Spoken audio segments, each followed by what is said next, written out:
ایک بحری جہاز میں کافی بوجھ تھا۔ سفر کے دوران طوفان کی وجہ سے ہچکولے کھانے لگا۔ جہاز ڈوبنے کے قریب تھا، لہٰذا اس کے کپتان نے تجویز پیش کی کہ جہاز پر بوجھ ہلکا کرے اور زندہ رہنے کے لیے کچھ سامان کو سمندر میں ہی پھینک دیا جائے۔ تو انہوں نے متفقہ طور پر اس بات پر اتفاق کیا کہ ایک سوداگر کا سارا سامان چھوڑ دیا جائے، کیونکہ یہ ڈوبنے سے بچنے کے لیے بہترین ہوگا۔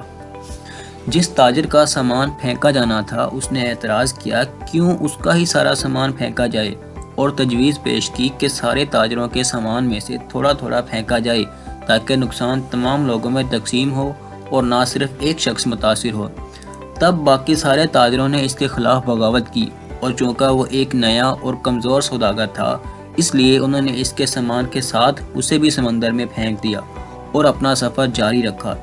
لہروں نے اس سوداگر کے ساتھ لڑائی کی یہاں تک کہ وہ سوداگر بے ہوش ہو گیا۔ جب وہ بیدار ہوا تو اسے معلوم ہوا کہ لہروں نے اسے کسی نامعلوم اور ویران جزیرے کے کنارے پھینک دیا ہے۔ سوداگر بہت مشکل سے اٹھا اور سانس لیا، یہاں تک کہ وہ گھٹنوں کے بل گر گیا اور خدا سے مدد کی درخواست کی اور کہا کہ وہ اسے اس تکلیف دہ صورتحال سے بچائے۔ کئی دن گزرے۔ اس دوران تاجر نے درختوں کے پھل اور خرگوش کے شکار سے گزارا کیا۔ وہ قریبی ندی سے پانی پیتا اور رات کی سردی اور دن کی گرمی سے اپنے آپ کو بچانے کے لیے درخت کی لکڑی سے بنی ایک جھونپڑی میں سوتا۔ ایک دن جب تاجر اپنا کھانا بنا رہا تھا، تیز آندھی چل رہی تھی اور اس کے ساتھ لکڑی کی جلتی ہوئی لاٹھی اٹھ جاتی ہے اور اس کی لاپرواہی میں ہی اس کی جھونپڑی میں آگ لگ جاتی تھی۔ لہٰذا اس نے آگ بجھانے کی کوشش کی، لیکن وہ ایسا نہ کر سکا کیونکہ آگ نے پوری جھونپڑی کو اپنے لپیٹ میں لے لیا تھا اور اس پوری جھونپڑی کو جلا دیا تھا۔ یہاں سوداگر چیخنے لگا، کیوں رب، مجھے غلط طریقے سے سمندر میں پھینک دیا گیا اور میرا سارا سامان ضائع ہو گیا، اور اب تو یہ جھونپڑی جو کہ اب میرا گھر تھی وہ بھی جل گئی ہے، اور میرے پاس تو اب اس دنیا میں کچھ بھی نہیں باقی بچا، اور میں اس جگہ پر اجنبی ہوں۔ خداوند، یہ ساری آفتیں مجھ پر ہی کیوں آتی ہیں؟ اور سوداگر غم سے بھوکا ہی رات کو سو گیا۔ لیکن صبح ایک حیرت انگیز واقعہ اس کے ساتھ رونما ہوا، جب اسے جزیرے کے قریب پہنچنے والا ایک جہاز ملا جو اسے بچانے کے لیے ایک چھوٹی سی کشتی سے اتر رہا تھا، اور جب سوداگر اس جہاز پر سوار ہوا تو خوشی کی شدت سے یقین نہیں کر رہا تھا، اور اس نے ان سے پوچھا کہ انہوں نے اسے کیسے ڈھونڈا اور اس کا ٹھکانہ کیسے جانا۔